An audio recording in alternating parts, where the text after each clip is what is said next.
கிறிஸ்துவுக்குள் பிரியமானவர்களே, இன்றைய இறைவார்த்தை லூக்கா எழுதிய நற்செய்தி 2ஆம் அதிகாரம் 41 முதல் 51 முடிய உள்ள வசனங்கள்.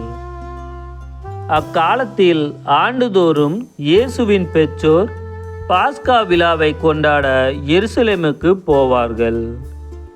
இயேசுவுக்கு 12 வயது ஆனபோது வழக்கப்படி விழாவை கொண்டாட எருசலேம் சென்றனர். விழா நாட்கள் முடிந்து அவர்கள் திரும்பிய போது சிறுவன் இயேசு எருசலேமில் தங்கிவிட்டார். இது அவருடைய பெற்றோருக்கு தெரியாது.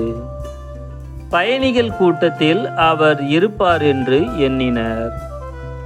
ஒரு நாள் பயணம் முடிந்த பின்பு உறவினரிடையும் அறிமுகமானவர்களிடையும் அவரை தேடினர். அவரை காணாததால் அவரை தேடிக்கொண்டு எருசலேமுக்கு திரும்பி சென்றார்கள். 3 நாட்களுக்கு பின் அவரை கோவிலில் கண்டார்கள்.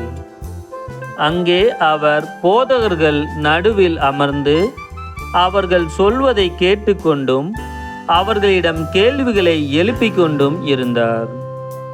அவற்றை கேட்ட அனைவரும் அவருடைய புரிந்து கொள்ளும் திறனையும் அவர் அளித்த பதில்களையும் கண்டு மலைத்து போயினர். அவருடைய பெற்றோரும் அவரை கண்டு வியப்பில் ஆழ்ந்தனர். அப்பொழுது அவருடைய தாய் அவரை நோக்கி, மகனே, ஏன் இப்படி செய்தாய்? இதோ பார், உன் தந்தையும் நானும் உன்னை மிகுந்த கவலையோடு தேடிக்கொண்டிருந்தோமே என்றார். அவர் அவர்களிடம், நீங்கள் ஏன் என்னை தேடினீர்கள்? நான் என் தந்தையின் அலுவல்களில் ஈடுபட்டிருக்க வேண்டும் என்பது உங்களுக்கு தெரியாதா என்றார்.